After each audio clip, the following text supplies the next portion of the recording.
La setmana passada, la plataforma Libres y Iguales, impulsada en el seu moment per Mario Vargas Llosa, va retre un homenatge a Albert Boadella, tot demanant que se li atorgui la medalla d'or al mèrit constitucional.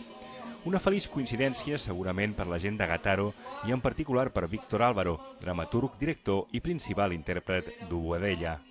Uboadella és l'antic rei de Polònia que viu tranquil exiliat a Ibèria, on dirigeix el canal, abans però que la seva dona l'empenyi a desitjar reconquerir allò que havia estat seu. Ja estic prou bé aquí regant el canal d'Ibèria, amb això ja sóc prou feliç. Ets un gran cabró i un tros de merda.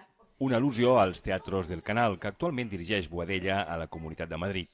Estan un dels punts més alts que algú que es dedica a la cultura pot ser, que és dirigint els Teatros del Canal. Per tant, potser també havia arribat el moment de que el bufó, el gran bufó del regne, tingués la seva bufonada. Maravilloso! Soberbio! Magnífico! Referències a la relació del protagonista amb Esperanza Aguirre, a la Torna o a la família dels excelsos que mana a Polònia alimenten la farsa i la relliguen amb la que va dirigir fa uns anys Boadella. Sembla que l'antic director dels Joglars no ha molestat el muntatge, però sí que s'inclogui la seva dona com a personatge. A Madrid ja hi ha qui ha parlat d'espectacles subvencionats per la Generalitat. Tota polseguera és en tot cas en benefici de la Melia Teatre, una petita sala per a la qual qualsevol atenció mediàtica és benvinguda. Us ho ha explicat Víctor Giralt Junama.